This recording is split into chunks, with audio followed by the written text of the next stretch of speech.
Welcome back नाज़रीन। वहीं से स्टार्ट करेंगे जहाँ से ख़त्म किया था। ब्रिगेड साहब, मैं आपकी तरफ आ रहा हूँ, लेकिन इस नोट के साथ आ रहा हूँ कि वियतनाम की जो जंग थी, 33 लाख लोग मरे थे, अमेरिका ने मारे थे वियतनामी, जीता और कौन? 58,000 वहाँ पे अमेरिकी मरे थे। तो जीता कौन था? 33 लाख मरने वाले जीते थे। वजह क्या थी?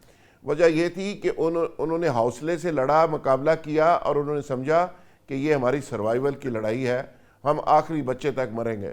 ईरान की सर्वाइवल की लड़ाई है, कोई उनके साथ खड़ा हो या ना हो, वो तो लड़ेंगे। और इसलिए लड़ेंगे कि ये ईरान के बच्चा बच्चा समझता है कि उनकी सर्वाइवल की लड़ाई है, और जो ये समझ ले फिर वो जंग वही जीतते हैं। और आज जो ट्रंप चीखें मार रहा है नेतन्याहू के ट्रैप में आ तो गया, अब वो एक एक बंदे से पूछ रहा है कि मैं यहाँ से जान कैसे चढ़ाऊं, और पूरी कांग्रेस कह रही है कि इससे निकलने का उसके पास रास्ता ही कोई नहीं है, उसके पास प्लान ही कोई नहीं।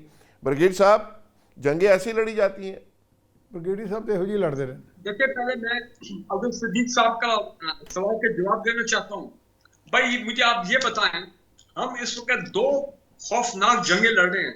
एक हमारी जंग है अफगानिस्तान के बॉर्डर के ऊपर, 2600 किलोमीटर के ऊपर। आपको मालूम है कि 2 दिन पहले फिर बड़े उनकी तरफ से जो है वो स्ट्राइक्स हुई और हमने फिर और रिटेलिएशन की है। इस हद तक के काबुल में जाके भी और उनकी तमाम और बेसिस के ऊपर हमने बड़े हमले किए हैं। और दूसरा ये मुझे, और दूसरी हमारी मईशत की जंग है। मुझे ये बताएं, मैं समझता हूँ कि पाकिस्तान की पॉलिसी बिल्कुल ठीक है, हम ईरान के खिलाफ जंग में शामिल हो जाए। भाई, ये क्यों होने सवाल ही नहीं पैदा होता। ये मैं समझता हूँ ये ब्रिगेडी साहब सुने, एक तो मशरक की तरफ आप इंडिया से एंगेज हैं, साथ ईरान की तरफ आप लड़ रहे हैं। 1750 किलोमीटर की सरहद है ईरान की, वहां पे एंटी पाकिस्तान रजीम, वहां पे अगर एंटी पाकिस्तान रजीम आके बैठ जाए ईरान में, तो क्या फिर आप उनसे भी लड़ेंगे? भाई, मैं यही तो आप कह रहा हूँ कि जो हम कर सकते हैं डिप्लोमेटिकली, पॉलिटिकली, वो हम करें। लेकिन ये है कि हम ईरान के खिलाफ जंग में ना जाएं। ईरान को एक किस्म का हम हेल्प करें 75 साल से कि वो सर्वाइव करें, अपनी ये जंग लड़ें, समाजी और ये जंग किस तरह की आपकी बात वो सही है, मदद कर रहे हैं उनकी कश्मीरियों की। ईरान का सर्वाइवल हो और ईरान हथियार न डाले। और लेकिन ये बात कि हम बाकी गल्फ नेशन के साथ मिलके ईरान पे से उलझ जाएं, मैं समझता हूँ ये तो बहुत ही अहमकाना किस्म की स्ट्रैटेजी होगी। एक तरफ इंडिया के साथ तो चलते ही मामला हमेशा स्टेट ऑफ वॉर में रहते हैं, वो अफगानिस्तान, अब ईरान। भाई, ये तो बेहतर ये है कि वही जनरल मुशर्रफ वाली बात कि एक तूफान अगर आ रहा है तो तूफान में आप सर बाहर निकाल लें तो फिर आप नुकसान तो आप ही का होगा। बेहतर ये है तूफान को गुजरने दे और सारा अपना अंदर रखें, मईशत को बचाएं, अपनी मईशत को बचाएं, अपनी सिक्योरिटी को बचाएं। ब्रिगेड साहब, ये तूफान जो है ना, ये 75 साल से हमें 75 साल से इसी चीज से डराया जा रहा है कि ये तूफान आ गया है। ये तूफान तो खत्म ही नहीं हो रहा। तैमूर तालपुर साहब, आप तैमूर साहब, जरा आप बताइएगा कि बड़े तबतराक के साथ ट्रंप साहब आए थे ईरान का रजीम चेंज करने, अब बहरीन के अंदर रजीम चेंज हो रहा है। ट्रंप साहब का इब्राहिम लिंकन भाग गया और ईरानी खड़े हैं, पूरी ताकत और जुर्रत और जज्बे के साथ खड़े हैं। और इतला ये है कि ट्रंप साहब अब सुलह की कोशिशें कर रहे हैं और सोच रहे हैं कि मुझे कोई रास्ता मिले और मैं इससे निकल जाऊं। तैमूर साहब। शुक्रिया जुल्फिकार साहब। सर, आपने बड़ा बजा फरमाया, बड़ी सही बात की कि ट्रंप साहब आए थे रिजीम चेंज करने एक हफ्ते के अंदर अंदर ईरान का, और अल्लाह की शान देखें कि अभी बातें चल रही है कि वो कह रहे कि रिजीम अमेरिका में, यूएस में चेंज होना चाहिए, और सारी जो है इनकी अपने भी लॉबियस्ट, इनके अपने मेंबर्स प्लस पूरी ऑपोजिशन अब एक ही बात कर रही है कि ये जो है इज इनसेन मैन और इसको फौरी तौर पर हटाना चाहिए। He is a risk to American integrity. तो जब आपका इतना आपका हवा में दिमाग उड़ता है और जब आप बहुत ज्यादा अपने आप को समझने लगते हैं, तो फिर इसी तरह से जो है ये चीजें होती हैं। और इसी तरह से आपने सुना होगा कि अल्लाह की लाठी बे आवाज है। ये समझे कि एक निहत्थे, एक गरीब मुल्क, एक ऐसे मुल्क को जो कि अगर आप उनकी कैपेबिलिटीज देखें, उनके वॉरहेड्स देखें, उनकी जो उनके पास जंगी सामान है, जो जहाज हैं, जो जंगी बेड़े हैं, वो देखें तो कोई कंपैरिजन ही नहीं है बिल्कुल ठीक। उनका और अमेरिका के वो मुकाबला करें। पर वो अकेले 10 ममालिक को मुंह देके बैठे हुए हैं और बाकायदा मुंह को देके बैठे हुए हैं। और अब जब ट्रंप साहब आते हैं और बात करते हैं तो उनकी अल्फाज क्या भी हों उन पे ना जाएं, उनके जो मुंह पे शर्मिंदगी होती है वो देख के बड़ी खुशी होती है। ठीक बात। बॉडी लैंग्वेज जो है वो बता रही है कि वो हारे हुए हैं, हारी हुई बॉडी लैंग्वेज। और दूसरी तरफ पूरी ताकत और पूरी जुर्रत के साथ ईरानी नौजवान खड़े हैं। बिल्कुल आपने दुरुस्त कहा। अजहर सदीक साहब, जंग पे तो बात पहले भी हुई, होती रहेगी। आपसे एक पॉलिटिकल क्वेश्चन है कि आज कहा जा रहा था कि इमरान खान साहब की रिहाई का कोई सूरत बनेगी या उनको हॉस्पिटल कम से कम शिफ्ट किया जाएगा। तो वहाँ पे खोसा साहब तशरीफ़ ले गए और कहा यह जा रहा है कि जेल रूस की तैयारी नहीं थी, 2 दिन की तारीख मिल गई, तो आपको भी टेक्निकली उधर ही होना चाहिए था। वैसे तो वकीलों से कमरा खचा खच भरा हुआ था। तो ये जो दावे हो रहे हैं कि इमरान खान साहब रिहा होंगे, ये दुरुस्त है? बहुत शुक्रिया। देखें जुल्फकार राज साहब, इस 10 की स्याही में आपको भी, ब्रिगेडियर फारूक साहब को भी और सैफुर रहमान साहब को भी पता है, यहाँ मेरिट की बात तो आप भूल जाया करें। मैं बहैसियत वकील एक बात कर रहा हूँ, कौन से मेरिट की बात कर हम रहे तो कब के भूल गए हैं। मेरिट भूलता था कि अपना आज तक मनी ट्रेल नहीं है, ना काजी फाइस्ता के पास है ना नवाज शरीफ के पास है। ये है वो जरा Avenfield, one Hyde Park बता दे, कोई एक बता दे। इनकम टैक्स की रिटर्न है आज तो खान साहब का क्या बना है? आज की डेट का बताया जरा खान साहब का। मैं वही बताने लगा हूँ आपके। इमरान खान साहब के खिलाफ जितने केस हैं, साइफर का इतना बड़ा केस था, क्या गया निस्तर नाबूद, इद्दत का केस निस्तर नाबूद, तोशा खाना, यानी पिछले 4 सालों में करप्शन सिर्फ इमरान खान ने किया और वो भी तोशा खाना में इतनी।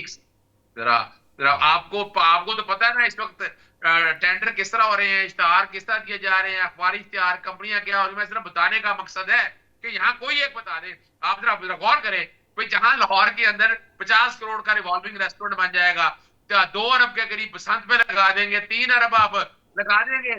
इसके ऊपर अपना हॉर्स एंड कैटल पे वो मैंने छेड़ा। साहब, लोगों की तफरीह का भी बयाना तक चला जाएगा। आपको अंदाजा नहीं कि क्या मनी लॉन्ड्रिंग हो रही है, क्या हो रही है। दूसरी तरफ यहाँ तक देखें, मैं आपको बताता चलूं कि आप खींच के कितना लेके जाएंगे। आज भी डे टू डे जब चलना शुरू हुआ ना केस, ये मैंने बहुत पहले कहा था, मैं अप्रैल से कह रहा हूँ कि सितंबर होगा। सितंबर में देखा हमने अब्राहिम अकॉर्ड और वो सारे मामले उलझा के रख दिया आपको। आज इंडोनेशिया पीछे हट गया और फिर मैंने कहा था नवंबर के बाद हालात बदलेंगे, और अब देखिए अब कुछ नहीं है, सिर्फ डे टू डे हियरिंग। सवाल तैयारी का नहीं है भाई। इसके ऊपर हमने पिछले दिनों आपने देखा होगा पिशावर का फैसला होगा क्या इमरान खान साहब को रिलीफ मिलेगा?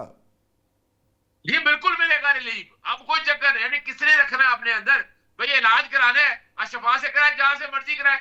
पिछले दिनों सुप्रीम कोर्ट ने दिया है रिलीफ। यहाँ क्या है बताना, ये है सिर्फ इतना कि आप निजाम को खींच के कहां ले आए हैं। बड़ा शोर डाला कि आईनी बेंच बनेगा, आईनी बेंच आईनी देखेगा।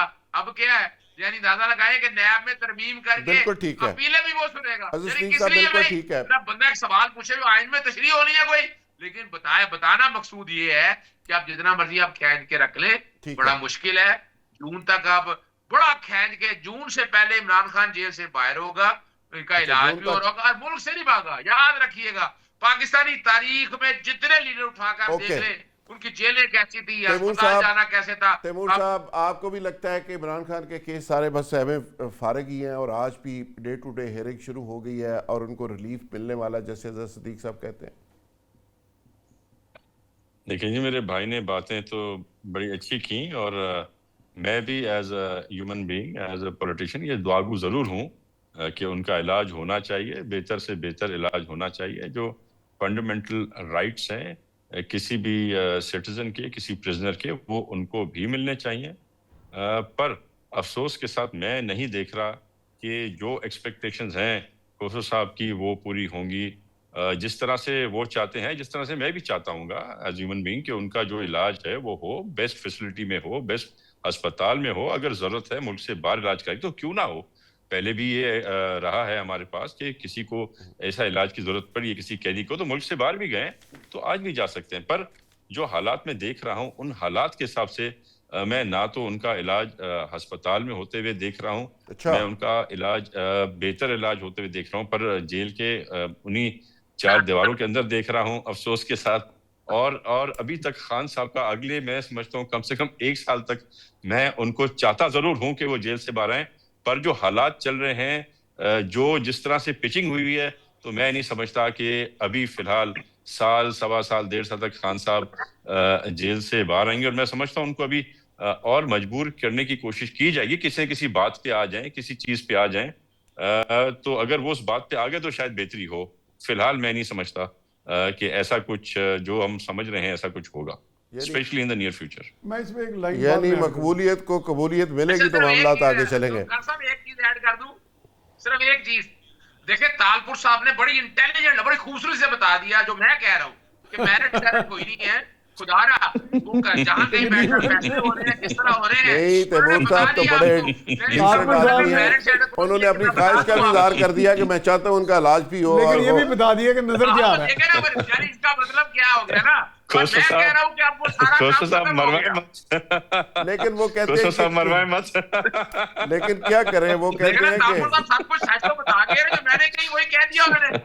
और ये एक बात और सिर्फ देखिए, माजी समझे आप, जुल्फकार अली भुट्टो से मुशर्रफ का दौर 18 महीने, 22 महीने, 24 महीने कूटते थी।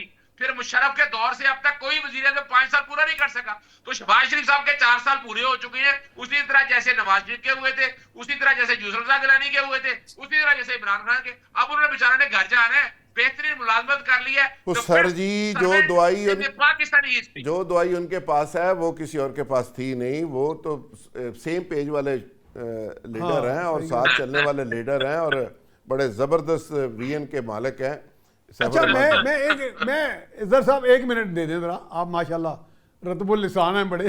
अच्छा, बात यह है कि अभी हम बहुत सी बातें हो गई हैं, मैं एक थोड़ा डिफरेंट जाविये से बात करूंगा जो रिलेटेड ज़रूर है। आप और मैं उस्ताद भी रहे हैं सहाफ़त के, हम पढ़ाते भी रहे हैं ना मास्टर्स की क्लासेस को। तो एक ही बात मैं उन्हें कहता था बच्चों को कि बच्चों, अगर आप में जुर्रत इजहार नहीं है तो आप ये प्रोफेशन ना अख्तियार करें। यानी कि ये वैसे तो नहीं है हमारे यहाँ, ये नापैद हो गई है, लेकिन बुनियादी तौर पे कुछ प्रोफेशंस की रिक्वायरमेंट है। बार और बेंच की भी ये रिक्वायरमेंट है। मेरा भाई अभी बोल रहे हैं, तो ये बुनियादी तौर पे अगर कोई कहता है जी मुझे गन पॉइंट पे ये कहा गया कि इनको रिलीफ नहीं देना, अगर कोई ये कहे जी मैंने केस प्लीड किया और रिलीफ नहीं मिल रहा, रिलीफ जहाँ से मिलना है वो तो बार और बेंच ही है ना जी। तो यहाँ तो जुर्रत इजहार, जुर्रत फैसला और जुर्रत है नजर ही नहीं आ रही। बात तो यह, या तो फिर कुछ ना कुछ तो यहाँ पे कुछ लोग बोले और अपने आप को सर्ट करें और आए कि जनाब हमें फैसला करने का इख्तियार है और इस बंदे के साथ नाइंसाफी और हम इंसाफ करें मेरिट पे। तो मेरिट तो हमारी ख्वाहिशों पे नहीं होगा, ना हमारी गुफ्तगू से होगा। जुल्फकार भाई, आप इनकी बात। जी तैमूर साहब, मेरा ख्याल है मिस्टर जस्टिस सैफुर रहमान साहब, मैं वैसे एक्स्ट्रा जुडिशियल पैनल का चेयरमैन हूं। आप जुडिशियल के हैं, मैं एक्स्ट्रा जुडिशियल पैनल का चेयरमैन। तालपुर साहब, कॉम्प्रोमाइज करके ऐसे कवानीन पास करेंगे तो फिर कैसा रूल ऑफ लॉ, कैसा ये बार और बेंच मरेंगे। अब इमरान खान का भी एक मसला बन गया है, वो कहते हैं मैं नवाज शरीफ नहीं बनना चाहता हूं। अब ये देखना ये कितना बड़े वो बैरियर आ गया है उनके माइंडसेट में, कहते हैं मैं नवाज शरीफ नहीं बनना चाहता हूं।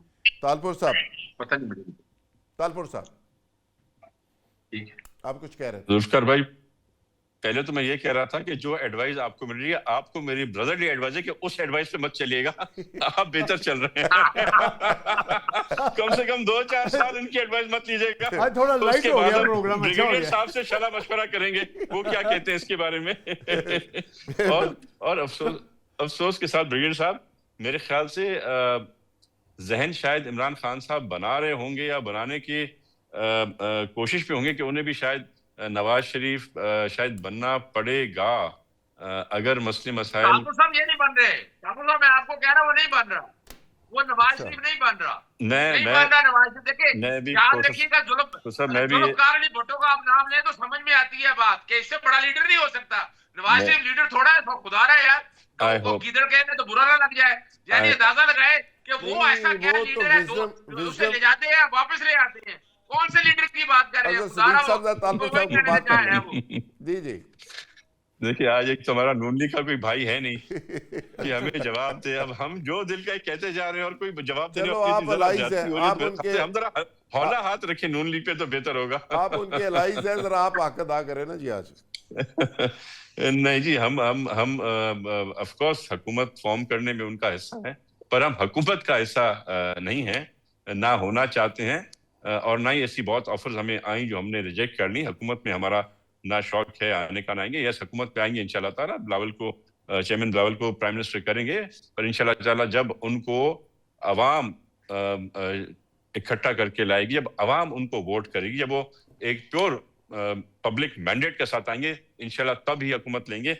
अभी हमारा हुकूमत लेने का कोई अजहर बिल्कुल सिद्दीकी ना साहब- शौक है ना कोई। सॉरी, आप जब Sir. तक आप ट्रेजरी बेंचेस में बैठे हैं, आप you responsible and party to every decision taken by the government. ये कैसे हो सकता है कि आप ट्रेजरी बेंचेस में बैठे हो और कहें जी हम इन फैसलों को तालपुर साहब, जब आप आएंगे तो तब हम आपकी गवर्नमेंट आएगी, बिलावल साहब जब देखिए, प्राइम देखिए। मिनिस्टर बनेंगे, तैमूर साहब, नहीं मान रहे हैं। You are part of the देखिए, government, ब्रिगेड part साहब। of the ब्रिगेडियर साहब, ये benches. लव हेट रिलेशनशिप है। तैमूर साहब, जब सर, आप बिलावल साहब प्राइम मिनिस्टर बनेंगे ना, तो ब्रिगेडियर साहब रहे हैं डीजी नैब पंजाब, तो इनको चेयरमैन नैब आपने लगाना है, और अजहर सिद्दीक साहब को हमारी अटॉर्नी साहब की जनरल गर्दनें इनके हाथ या में चीफ जस्टिस कम अज़ कम अजहर सिद्दीक साहब होने चाहिए।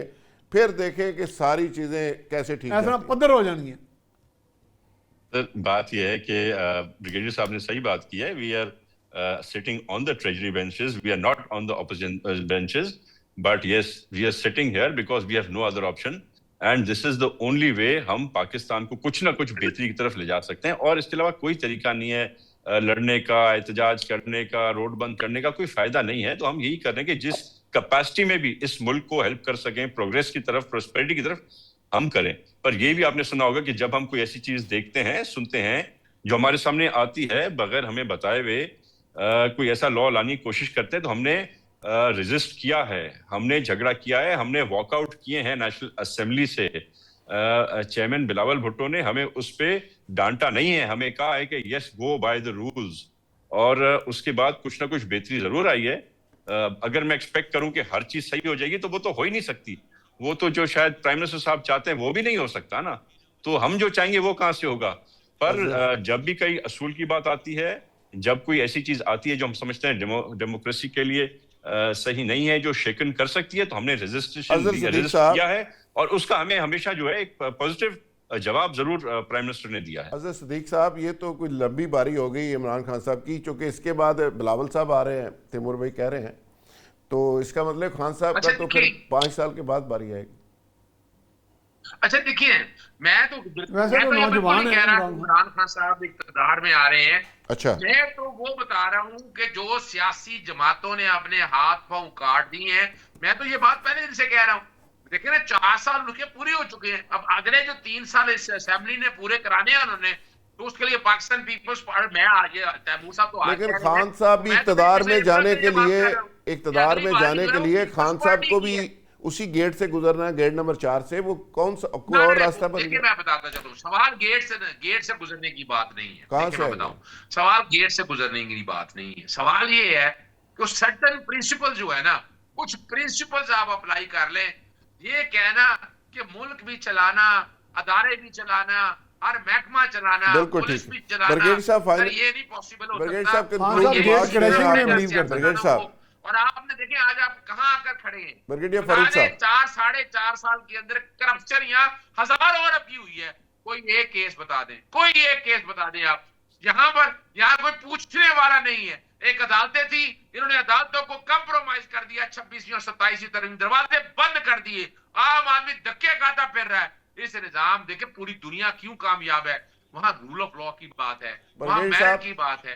अब आपने तय कर लिया कि जिसकी लाठी उसकी भैंस, तो ये मुश्किल, ये मुल्क ज्यादा देर बिल्कुल नहीं ठीक है, चल सकता। याद बिल्कुल ठीक है। रखिएगा, जब सारा निजाम करप्ट हो जाएगा, फिर अभी बता दे, कोई एक इदारा ऐसा बता दे, पाकिस्तानी फौज को एक तरफ रहने दे, उनकी अब अपना एक निजाम है, लेकिन कोई एक ऐसा बता दे कि जहां पर आपको मेरिट, रूल ऑफ लॉ की बात नजर आ रही हो, कि आपने लाकर वहां खड़ा कर दिया है कि इस मुल्क की बिल्कुल ठीक है। ब्रिगेड साहब, ब्रिगेडियर फारूक, यानी यहाँ तो एक हवलदार मान नहीं है, आप बाकी क्या बात कर रहे हैं, बता दें यहाँ कोई यार ब्रिगेड साहब की तरफ जाए। यानी मुझे तो हैरानगी होती है कि मैं तो रोजाना फेस कर रहा होता हूँ ना, मैं हर रोज कोई ना कोई, अभी ये नैब की तरमीम देख ले, बिल्कुल ठीक है, अजहर सिद्दीक साहब।